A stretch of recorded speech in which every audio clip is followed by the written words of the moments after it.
Pessoal, eu convido vocês para que abram a palavra de Deus em Efésios. Carta aos Efésios, capítulo 5. Efésios 5.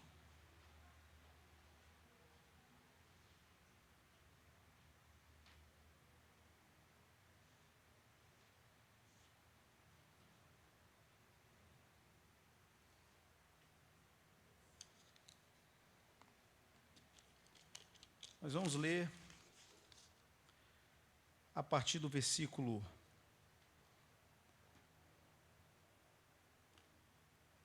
15 até o capítulo 6, versículo 4.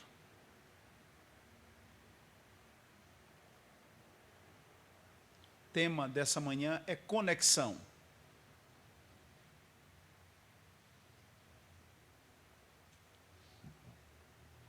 Pedir a gentileza, Vinícius, você pode desligar esse ventilador aqui para mim, por favor? Olha, ó. Obrigado, Tamar. Muito bem, pessoal, deixa eu só colocar aqui o alarme, porque senão a gente que é pastor se empolga e vai até meio-dia. Aí depois a esposa puxa a orelha, o presbítero olha atravessado, o pessoal do departamento infantil também, muito bem, 10 horas, botar aqui 10h35, o alarme piar. Muito bem. A palavra de Deus em Efésios capítulo 5, a partir do versículo 15, acho que nós podemos ler conjuntamente. Eu leio um versículo, vocês leem o seguinte, nós vamos do capítulo 5, versículo 15, até o capítulo 6, versículo 4. Leiamos de maneira alternada. Portanto, vede prudentemente como andais, não como nécios, e sim como sábios.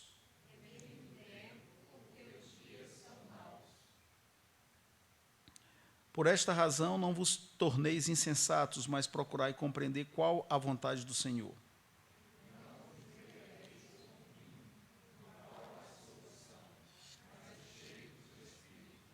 Falando entre vós com salmos, entoando e louvando de coração ao Senhor com hinos e cânticos espirituais.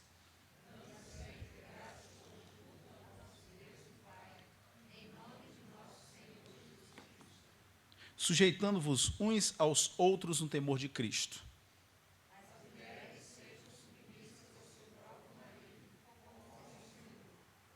Porque o marido é o cabeça da mulher, como também Cristo é o cabeça da igreja, sendo este mesmo o salvador do corpo.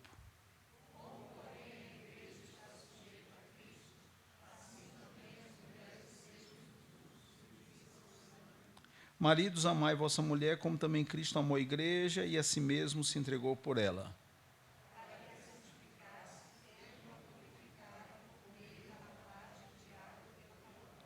Para apresentar a si mesmo igreja gloriosa, sem mácula, nem ruga, nem coisa semelhante, porém santa e sem defeito.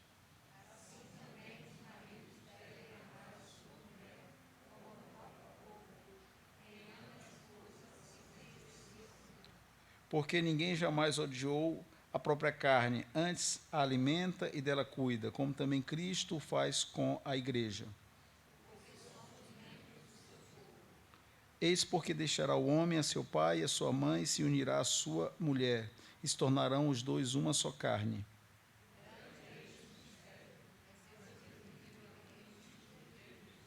Não obstante, vós, cada um de per si, também ame a própria esposa como a si mesmo, e a esposa respeite ao marido.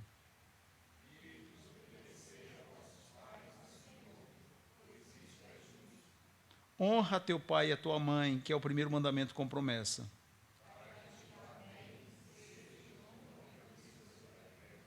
E vós, pais, não provoqueis vossos filhos a ira, mas criai-os na disciplina e na admoestação do Senhor. Que Deus nos abençoe na compreensão da sua palavra. Toda a palavra de Deus contém doutrina, e quando nós olhamos de maneira mais atenta a epístola aos Efésios, a gente percebe que a partir do capítulo 4, versículo 17, nós temos essa doutrina aplicada, isto é, apresentada de uma maneira mais prática à vida dos fiéis, à vida dos crentes. E é interessante observar o contraste, a diferença que Paulo faz entre o gentio, mencionado, por exemplo, no versículo 17 do capítulo 4, que não mais andeis como também andam os gentios, por um lado, e o regenerado, que é descrito como novo homem. Notem ainda no capítulo 4, versículo 24. E vos revistais do novo homem criado segundo Deus. Paulo faz um contraste entre a pessoa que não conhece a Deus, a pessoa que ainda não foi visitada pela graça do Senhor Jesus, que não é habitada pelo Espírito Santo, e aquele que é o servo de Deus. Notem, aqui no capítulo 4, a partir do versículo 17, quais são as características que normalmente são perceptíveis na vida daqueles que não são crentes, que ainda não foram alcançados pela bendita graça de Deus. Paulo menciona a vaidade dos seus próprios pensamentos no versículo 17. Paulo menciona no versículo 18 que essas pessoas são obscurecidas de entendimento, ou seja, não têm discernimento. Por quê? Porque o entendimento delas está coberto de trevas. Paulo menciona ainda no versículo 18 que essas pessoas, ou os gentios, são alheios à vida de Deus, não se importam em viver uma vida reta, uma vida justa, uma vida piedosa, segundo os valores do Evangelho. Ele menciona a ignorância, por causa da ignorância, ainda estou no versículo 18, menciona, além da ignorância, a dureza de coração, em que vivem pela dureza do seu coração. É um coração de pedra, é um coração que ainda não foi azeitado pelo Espírito Santo, é um coração que ainda não foi transformado. Não para aí. Versículo 19, Paulo menciona o quê? Os quais, tendo se tornado insensíveis, não têm sensibilidade. Se entregaram à dissolução, ou seja, à imoralidade, para com avidez, com sede, cometerem toda sorte de impureza.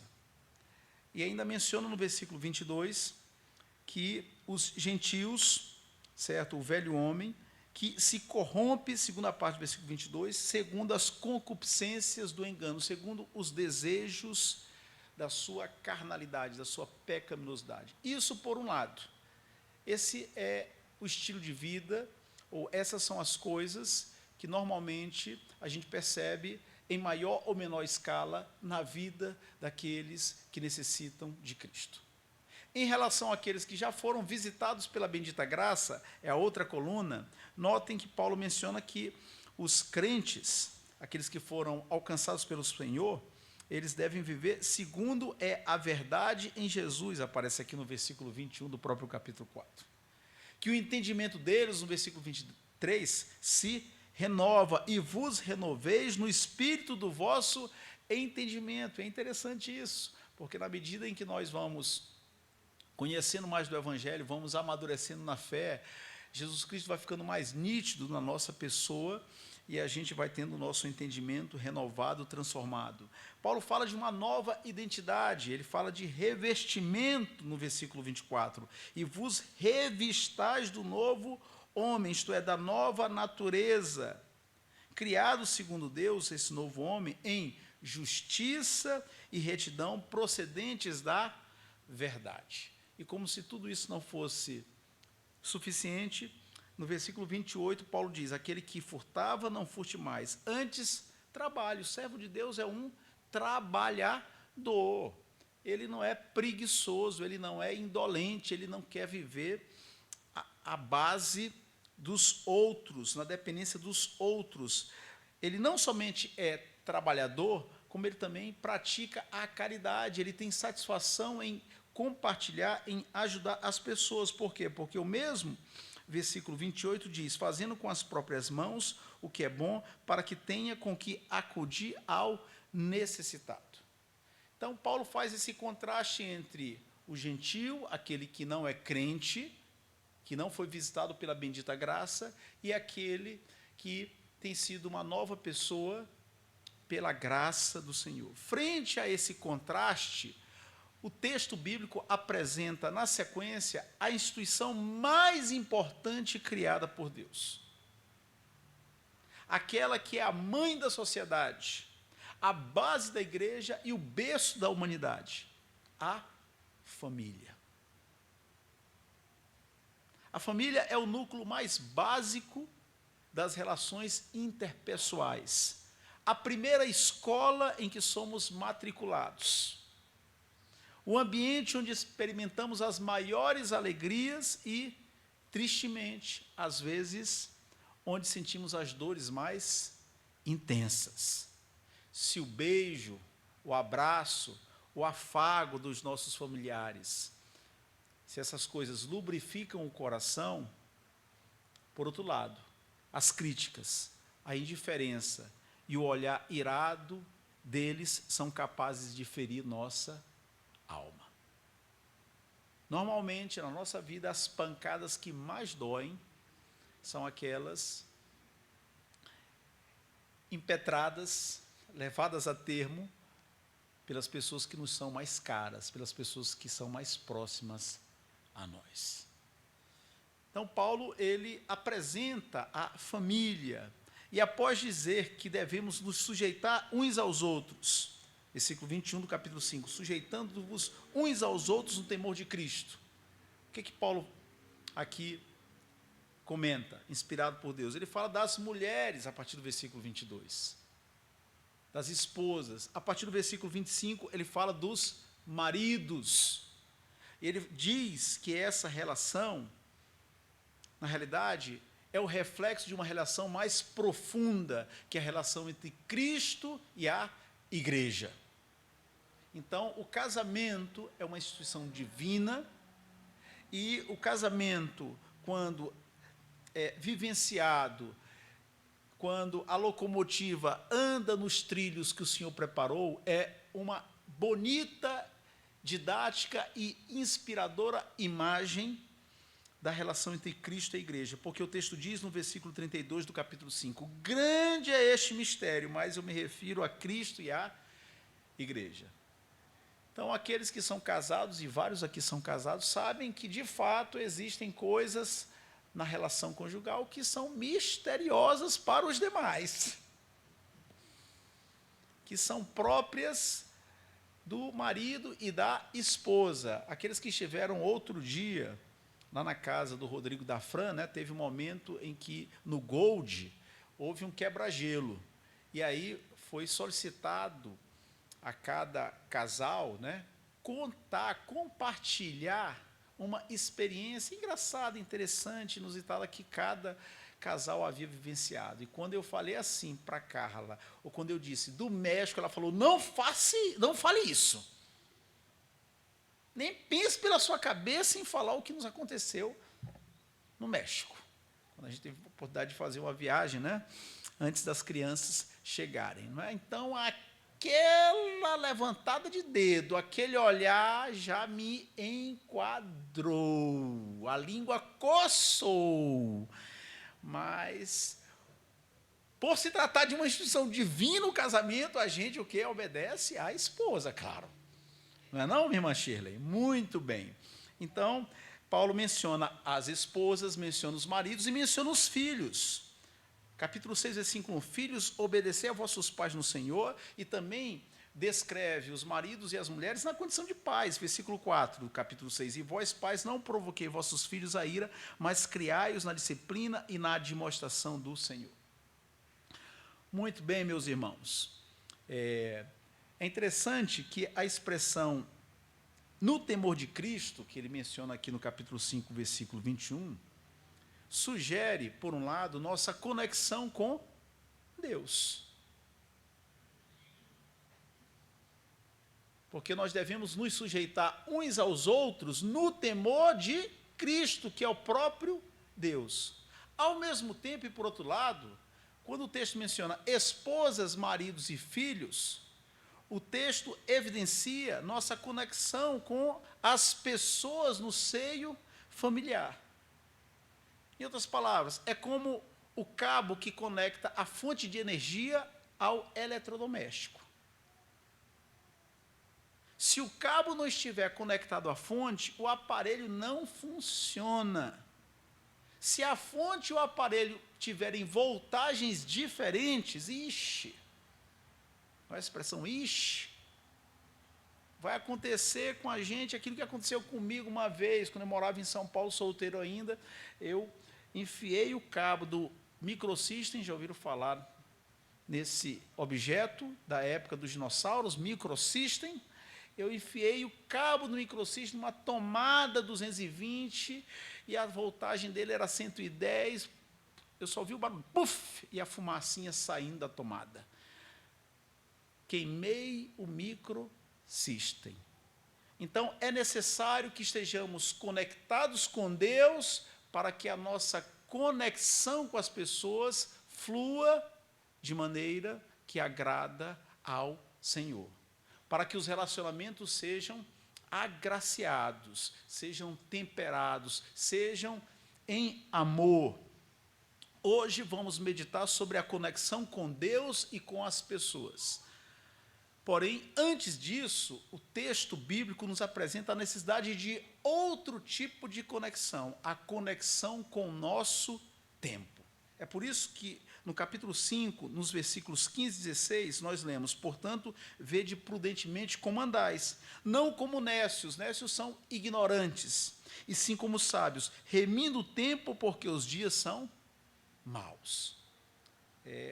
A Bíblia Nova Versão Internacional traduz o versículo 16 com as seguintes palavras: aproveitando ao máximo cada oportunidade, porque os dias são maus. Ela é muito mais clara, não é? Então, somos chamados a ponderar sobre como temos andado nesse mundo e a ser sábios. Sabedoria é enxergar a vida com as lentes do Evangelho, é viver a vida tendo como parâmetro Cristo. E é por isso que Paulo, no capítulo 5, no versículo 2, diz: e andai em amor, como também Cristo nos amou e se entregou a si mesmo por nós. Então, quando Paulo diz, inspirado pelo Espírito Santo, vede prudentemente como andais, não como ignorantes, mas como sábios, Paulo está dizendo a nós o seguinte: é necessário que enxerguemos a vida pela ótica do Evangelho, não segundo o pessoal das redes sociais diz para a gente, não segundo aquele jornalista que comenta sobre o teu time de futebol, não segundo a opinião, certo, dos muitos idiotas ou dos influencers que habitam na nossa época. Existem alguns que falam coisas boas, mas a maioria, certo, só está procurando o que, a meu ver, são pessoas que têm necessidade de validação social, certo, e criam um canal numa rede social porque querem atenção. São carentes e encontram muitos seguidores. Então, nós somos chamados não a nos basearmos pela opinião das pessoas, em primeiro lugar. Mesmo que essa pessoa seja um pastor, seja alguém que a gente ama bastante. A gente deve respeitar e acatar o que as pessoas dizem, na medida em que aquilo que elas dizem está de acordo com a santa palavra de Deus. A partir do momento que se desviou da palavra de Deus, não temos nenhuma obrigação, não temos nenhum dever de acolher aquilo que a pessoa diz. Agora, se o que a pessoa diz está de acordo, emana, decorre da palavra de Deus, amém. Pode continuar falando, porque isso é edificante, isso inspira a piedade. Então, isso é sabedoria. Mas por que os dias eram maus quando Paulo escreveu essa carta? Na época que Paulo escreveu essa carta, a gente está falando do primeiro século da era cristã, os cristãos enfrentavam ameaças, perseguições, discriminação social, separações e, eventualmente, morte e luto. O Novo Testamento mesmo menciona em Atos 12 a morte de Tiago, Atos 7 a morte de Estevão. Os cristãos foram espalhados, só ficaram em Jerusalém os apóstolos, e eles foram para outras regiões por causa das perseguições. A vida naqueles primeiros tempos da igreja cristã não era confortável, não tinham a liberdade de culto que nós temos. Os dias eram maus, a tal ponto que Paulo, escrevendo aos Coríntios, quando perguntado, vale a pena, o homem deve ficar solteiro ou deve se casar? Paulo diz assim, é melhor que fique solteiro. E quem está casado, continue casado. E diz o seguinte, considero por causa da angustiosa situação presente, estou lendo a Bíblia, 1 Coríntios, capítulo 7, versículos 26 e 27.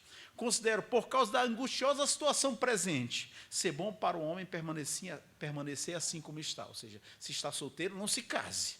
Se está casado, não se separe. Por quê? Porque existiam guerras, existiam perseguições, existiam mortandades. As circunstâncias sociais eram difíceis. A quantidade de viúvas nas igrejas era enorme. Por quê? Porque se o país se envolvia numa guerra, os homens eram o quê? Chamados para o serviço militar da época. E a possibilidade de voltar não era grande. Então, aquela época foi descrita por Paulo como a angustiosa situação presente. E hoje? Quais são alguns dos principais desafios e perigos que nós enfrentamos? Para que possamos viver a fé cristã de forma madura, em conexão com Deus e com as pessoas, é preciso ler o mundo que se apresenta ante todos nós. É preciso saber interpretar a realidade. Do contrário, se nós não fizermos isso, seremos reféns do anacronismo. O que é anacronismo, pastor? Que palavrinha técnica? É você querer se comportar hoje, certo? Como se você estivesse vivendo há décadas atrás. É procurar oferecer respostas para perguntas que as pessoas já não fazem. É como você querer ouvir música e um amigo teu chega e te oferece um toca-fita. Eu sei que alguns não sabem o que é esse dinossauro. Outros que estão sorrindo sabem o que é o toca-fita. Lembram do Discman, Walkman, não é? A pessoa andava com um negocinho assim retangular, não é? Com uma fita cassete. Perdão. Aí depois, teve a época do disco, teve a época da fita, teve a época do CD, do DVD, e hoje tudo está no celular.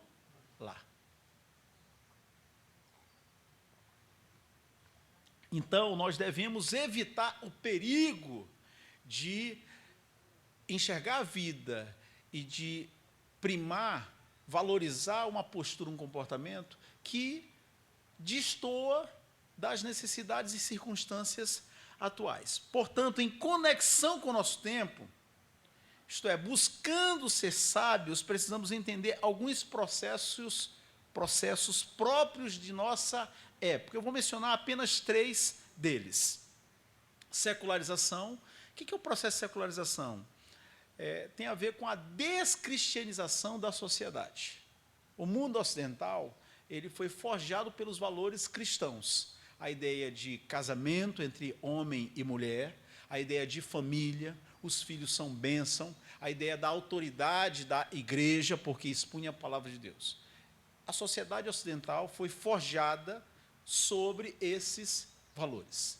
Esses valores, hoje, em muitos lugares, são questionados, são combatidos, são criticados. O mundo, nesse lado ocidental, da Europa para cá, caminha para a era pós-cristã. Ou seja, as pessoas já têm nascido, já há bastante tempo nos Estados Unidos, e principalmente na Europa, e são criadas sob valores que não são cristãos. É semelhante à época dos juízes na Bíblia. A época dos juízes na Bíblia é aquela época após a morte de Josué e antes de Saul, primeiro rei. Ou seja, até o profeta Samuel. Diz a Bíblia o seguinte: foi também congregada a seus pais toda aquela geração, e outra geração após eles se levantou, que não conhecia o Senhor, nem tampouco as obras que fizera a Israel. Ou seja, se levantou uma geração que não conhecia a Deus e não sabia dos feitos que o Senhor havia realizado na vida de Israel. pessoas sem referência de Deus. Outro processo é o processo, nesse contexto de secularização, de perda da influência cristã, vem a reboque o desmantelamento da família. Há 40, 50 anos atrás, certo? Não se concebia, não se respeitava, ou não se concebia a ideia de uma pessoa chegar à fase adulta e não se casar. E não constituir uma família. Hoje, devido a uma série de fatores, as pessoas se casam mais tarde, algumas não se casam ou não querem casar. Eu não estou aqui criticando, por quê? Porque cada situação é particular. E Deus é que conhece a situação de cada pessoa. Mas, quando eu menciono esses aspectos, é porque isso é a tendência da sociedade. Tem gente que não quer casar, porque não quer compromisso. A pessoa quer viver amalgamada, amaziada. Quer viver, quer ter vida marital sem papel assinado. Por quê? Porque no dia que se desentender, você pega a tua escova, tua toalha, toma teu rumo, eu tomo o meu, e aí a gente vai cada um para o próximo parceiro ou parceira. As pessoas, muitas, em nosso tempo, querem viver a liberdade. E liberdade, segundo muitas pessoas, é viver de maneira autônoma, segundo lhes ocorre, segundo vem a sua cabeça, segundo o seu desejo. E é por isso que, em nossas igrejas, e esse não é um fenômeno que caracteriza as igrejas, eu estou falando de uma tendência geral, que também pode ser, em alguma medida, percebido na igreja, é cada vez maior o número de pessoas divorciadas e de pessoas solteiras. E mesmo de casamentos que vivem processos de crise. Por quê? Porque a igreja ela não vive numa bolha, ela não vive num planeta e o mundo em outro. A igreja está inserida nessa realidade chamada mundo, e os processos que acontecem na sociedade em geral repercutem na igreja. Então, a gente assiste ao desmantelamento da família. E outro aspecto, além da secularização e do desmantelamento da família, que é muito forte em nossa época, é o excesso de exposição às telas. Todo mundo está conectado. As imagens nos chegam durante todo o tempo. Quais as consequências disso? Nós ainda não temos muitos estudos assim definitivos, com conclusões sólidas, mas já há um consenso. Muita exposição às telas, isso prejudica o raciocínio das pessoas, especialmente das crianças e dos adolescentes.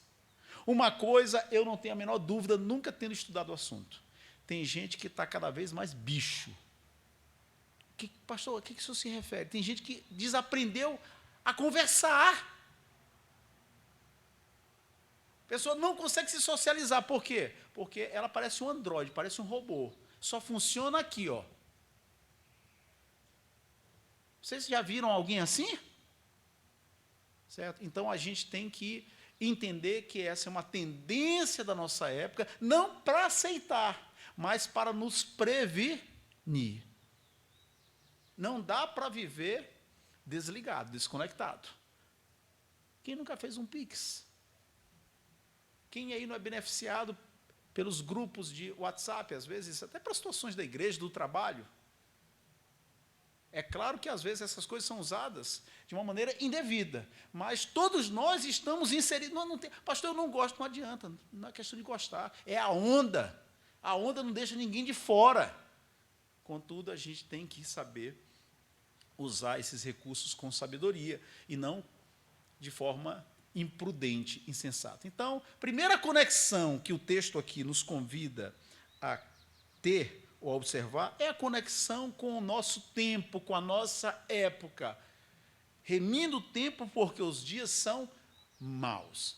Ao mesmo tempo que os dias são maus, eles também nos oferecem oportunidades para falar do Evangelho, para testemunhar de Cristo e para mostrar uma vida diferente da onda, diferente daquilo que caracteriza a galera, a maioria. Segunda conexão, porque o tempo é uma coisa impressionante. conexão com Deus. Paulo menciona, do versículo 3 até o versículo 13, do capítulo 5, os perigos que nos rodeiam. E aí, ele faz algumas aplicações. Primeira palavra de Paulo é, versículo 14 do capítulo 5, desperta, ó tu que dormes, levanta-te entre os mortos e Cristo te iluminará. Isso é um alerta contra o esfriamento espiritual. A pessoa fica naquela fase morna, fica numa situação de estagnação espiritual. Ela sabe que ela é crente, ela sabe que ela pertence a Jesus, mas ela não leva a sério a vida cristã, certo? E fica numa situação de frieza, de vulnerabilidade espiritual. E quando o crente está numa situação de frieza, ele está a um passo do adultério, ele está a um passo de se envolver em situações e participar de ambientes que não edificam. Além de mencionar o problema da frieza espiritual, Paulo nos conclama aqui, busquemos a plenitude do Espírito. Notem que ele diz sobre o enchimento do Espírito. Deixa eu só desligar aqui o celular. Já tocou o alarme aqui. Versículo 18. E não vos embriagueis com vinho, no qual há dissolução, mas enchei-vos o Espírito. Pastor, gostei dessa palavra. Plenitude do Espírito. Meu irmão, plenitude do Espírito, segundo o texto bíblico e a própria Bíblia, não tem a ver com falar em línguas, com ter ou sentir um frenesi, um êxtase espiritual. Ter uma revelação, ser arrebatado como Paulo ao terceiro céu. Não. Pastor, se não tem a ver com essas coisas, o que é o enchimento do Espírito? Falando, versículo 19, entre vós com salmos. Quer dizer, a palavra de Deus, ela deve caracterizar as nossas palavras, ela deve estar presente em nossa boca. E para que ela tempere as nossas palavras, ela tem que ser guardada no coração. Entoando e louvando de coração ao Senhor, com hinos e cânticos espirituais, dando sempre graças por tudo ao nosso Deus e Pai, sujeitando-vos uns aos outros no temor de Cristo. Em outras palavras, Paulo está dizendo que aquele que é cheio do Espírito Santo, o que ele fala edifica. Não apenas aquilo que ele fala, mas também de coração ele teme ao Senhor. O texto também diz que ele é grato a Deus. Mesmo naqueles dias que aos nossos olhos são feios, são nublados, mesmo durante as provações. E ele se sujeita aos demais, não porque ele quer ficar bem na fita, quer fazer média, mas no amor, por causa do amor a Cristo, né, no temor de Cristo. O puritano Thomas Watson, que viveu no século XVII da Inglaterra, ao despedir-se de suas ovelhas após 16 anos de pastorado, porque foi decretada uma lei na Inglaterra, em 1662, conhecida como Ato de Uniformidade, através da qual o parlamento inglês proibiu que aqueles pastores que não eram anglicanos pregassem. E assim 2.000 puritanos tiveram que deixar suas igrejas. Um deles foi Thomas Watson. No sermão de despedida de suas ovelhas, porque a partir de então ele não mais poderia pregar, ele entrou na clandestinidade, porque ele não era um pregador anglicano, Thomas Watson deu os seguintes conselhos para suas ovelhas, que são aplicáveis a nós, porque são conselhos que emanam da palavra de Deus. Antes de tudo, observem as horas constantes de oração a Deus, diariamente. Ele menciona aqui no Salmo 4, a Bíblia diz que o Senhor distingue para si o piedoso. Ou seja, Deus trata de forma especial aqueles que se devotam a Ele. Watson disse, iniciem o dia com Deus, visitem-no pela manhã, antes de fazerem qualquer outra coisa. Adentrem ao céu diariamente em oração. Também estimulou seus irmãos e irmãs a que lessem as Escrituras, pois elas são, ao mesmo tempo, um espelho que mostra nossas manchas e um lavatório que branqueia nossas máculas. Em segundo lugar, o segundo conselho que ele deu foi, tenham cuidado com as más companhias. Evitem qualquer familiaridade desnecessária com os pecadores. Ninguém pode pegar a saúde de outrem, mas pode pegar as suas doenças. Interessante. A saúde não contagia, não é contagiosa. Mas as enfermidades, as impurezas, os bichos são. E a doença do pecado é altamente transmissível. Está escrito acerca do povo de Israel que se mesclaram com as nações e lhes aprenderam as obras. Isso está no Salmo 106, versículo 35. Quantas famílias e quantas almas têm sido arruinadas pelas más companhias? Terceiro conselho: persigam a autenticidade. Parece que ele está falando isso aqui para nós no século 21. Sejam o que são, não sejam como os remadores, que olham para um lado e remam para outro.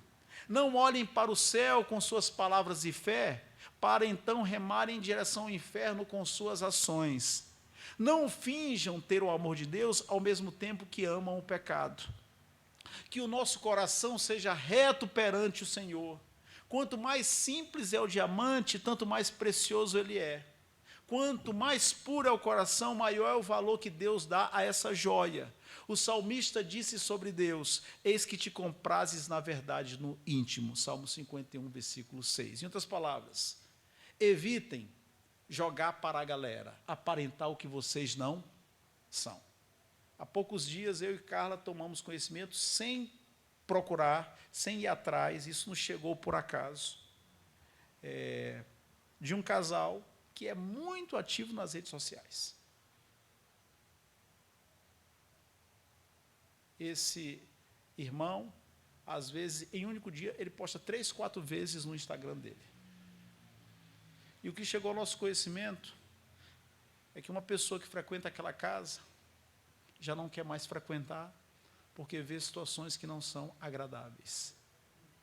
Em outras palavras, há uma dicotomia entre aquilo que é projetado, aquilo que é publicado, aquilo que vai para as redes sociais, para o mundo, e aquilo que se vive no interior do lar.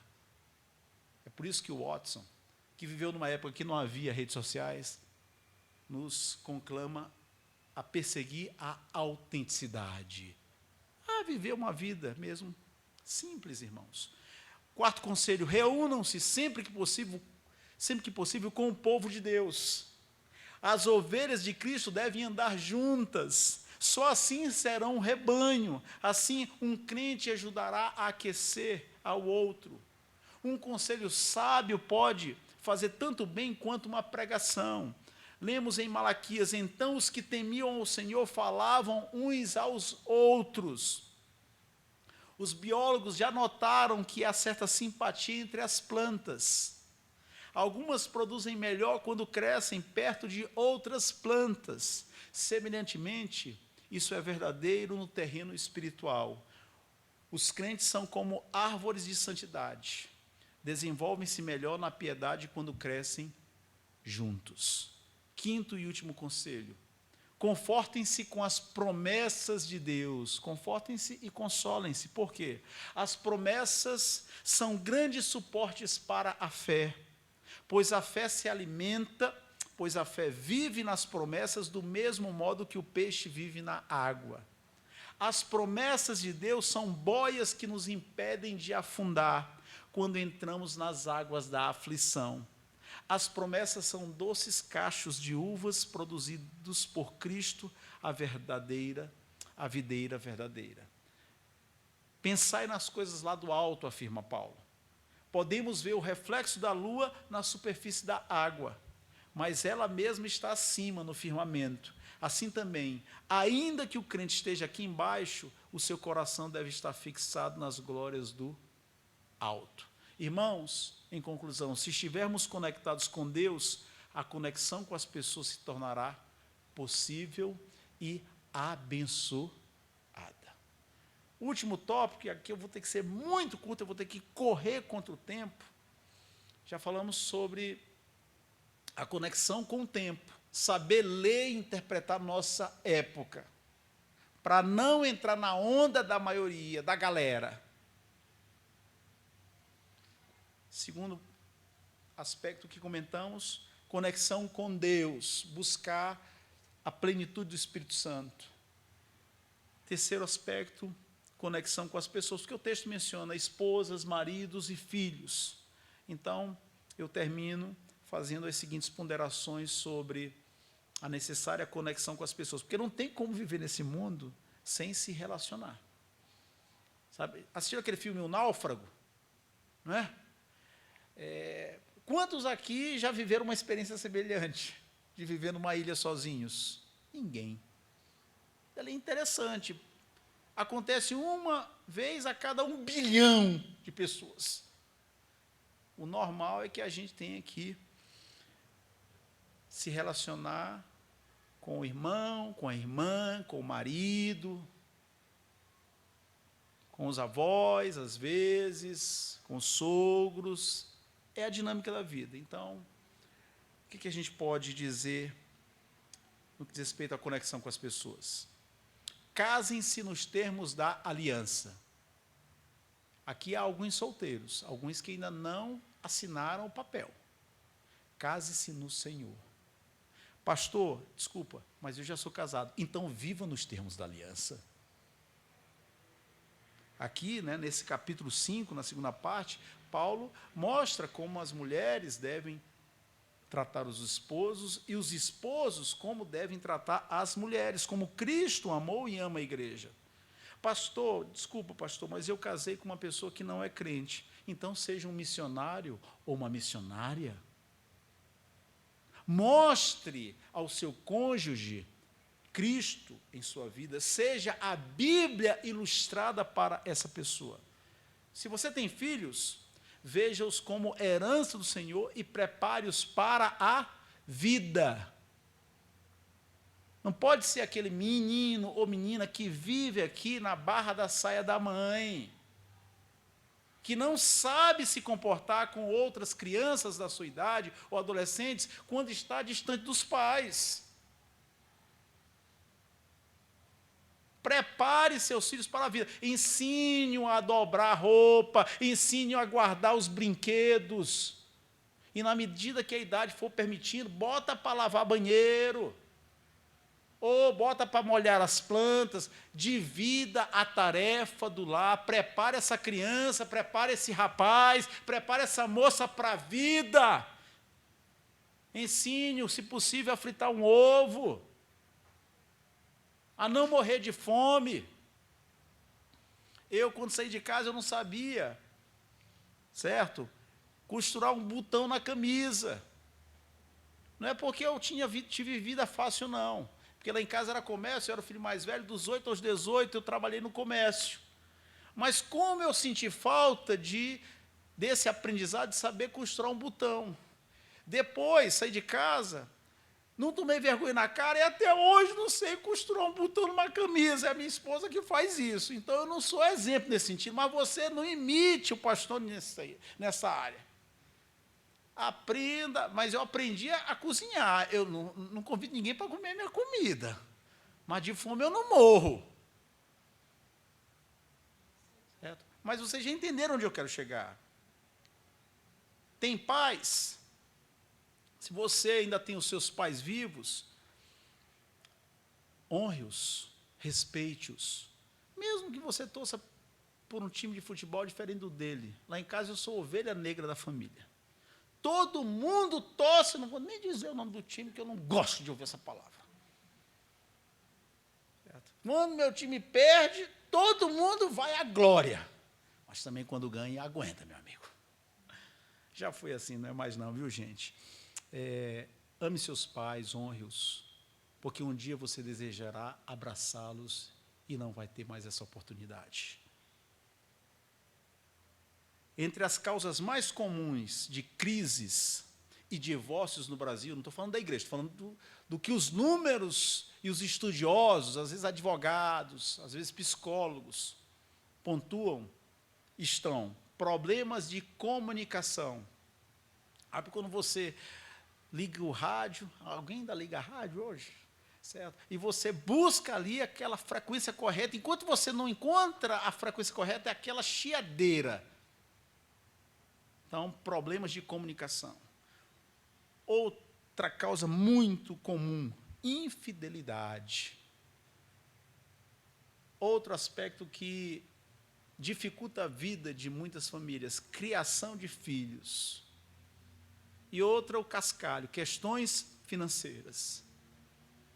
E nessa lista, que não é uma lista bendita, vícios, seja em bebida, droga, conteúdos virtuais indevidos e vício em si mesmo, porque tem gente que é ególatra, tem gente que é egoísta, tem gente que ainda não entendeu que está casado e que, a partir de agora, somos dois, somos nós. E quer ser casado cultivando vida de solteiro. Tem filhos, mas não quer assumir o ônus da paternidade e da maternidade.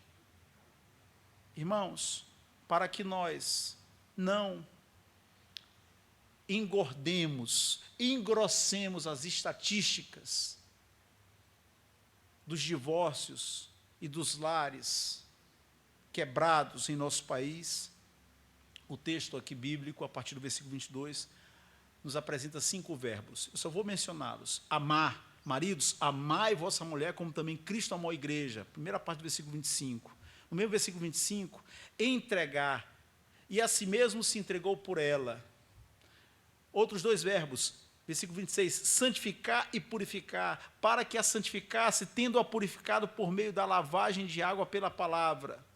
Último verbo, apresentar, versículo 27, para apresentar a si mesmo igreja gloriosa, sem mácula, nem ruga, nem coisa semelhante, porém santo sem defeito.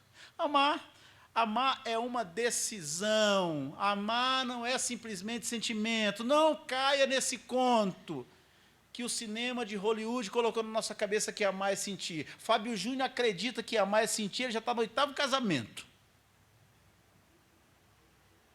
Cada vez que ele deixa de amar, ele parte para outra. E coitada daquelas que ficam para trás. Amar é uma decisão, amar é um propósito. Amor implica ação. Por quê? Porque a Bíblia diz o seguinte, 1 de João, capítulo 4, versículo 9. Nisto se manifestou o amor de Deus em nós, em haver Deus enviado o seu Filho unigênito ao mundo. Porque Deus amou o mundo, Ele enviou seu Filho. Quem ama, cuida, protege e provê. Entregar. Cristo se sacrificou pela igreja, Ele se doou, Ele se entregou à igreja. O cônjuge que se entrega não procura os seus interesses, ou seja, ele procura o quê? O bem do outro. Por quê? Porque, como diz o texto bíblico aqui, quem ama o marido ou quem ama a esposa, ama a própria carne. O cônjuge maduro não é egoísta, mas altruísta, abnegado.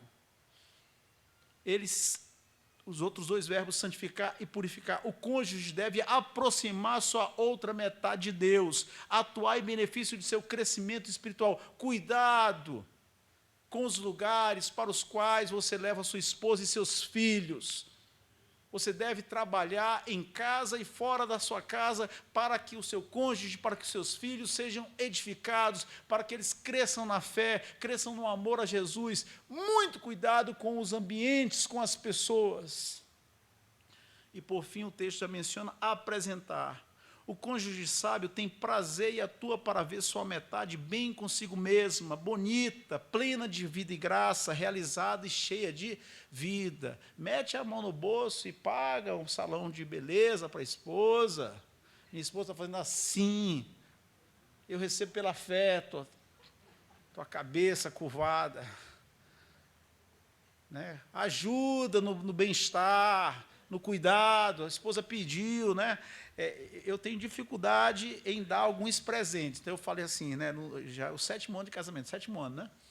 Eu vou fazer 8, desculpa. Falei, ajuda a minha vida. Me ajuda a te ajudar. Me dá uma listinha de itens que eu posso comprar para que as crianças te dêem no Dia das Mães. Certo? Aí ela fez uma listinha. Certo? Eu já comprei um dos 3 itens.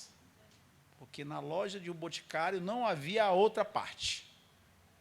Então, me ajude a te ajudar. Certo? Muito bem.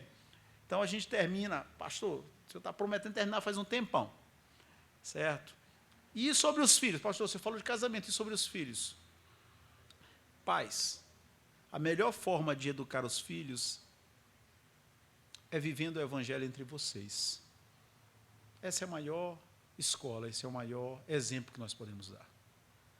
Se nós nos amarmos, se nós nos respeitarmos, se nós nos perdoarmos, se nós nos ajudarmos, o marido e a mulher, nossos filhos verão essa harmonia e nos imitarão. Não substituam presença por presentes. Não permitam que as telas substituam as brincadeiras que a imaginação deles pode inventar com auxílio de livros, brinquedos e jogos.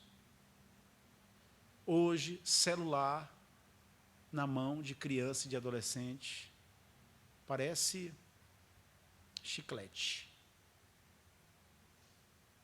Eu não estou aqui entrando no mérito da questão.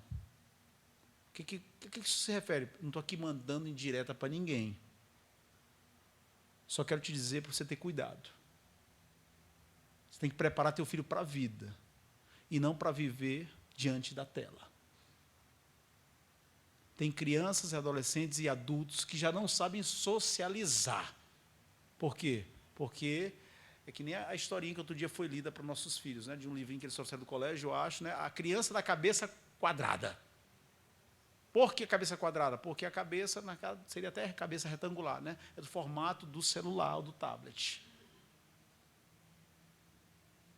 Então, cuidado. Meus irmãos e irmãs, devemos estar conectados com nossa época, conectados com Deus, para, assim, termos uma boa conexão, uma boa comunicação, uma boa integração com as pessoas. Sujeitando-vos uns aos outros no temor de Cristo. Que Deus nos abençoe, que Deus fortaleça nossos lares, nossas famílias, e que cada um de nós faça a sua parte.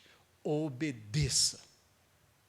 Obedeça, coloque em prática aquilo que conhece. Vamos orar? Senhor, entregamos o que foi dito em Tuas mãos. Ajuda-nos a colocar em prática, porque não há, Senhor, em nós capacidade para ser obedientes, para ser alunos exemplares nessa matéria. Todos nós precisamos da Tua assistência. Ajuda-nos, Senhor, a caminhar em graça, em amor, em perdão, a fim de que a luz de Cristo, do Teu Filho, resplandeça em nossas famílias. Nós oramos e assim fazemos em nome de Jesus. Amém.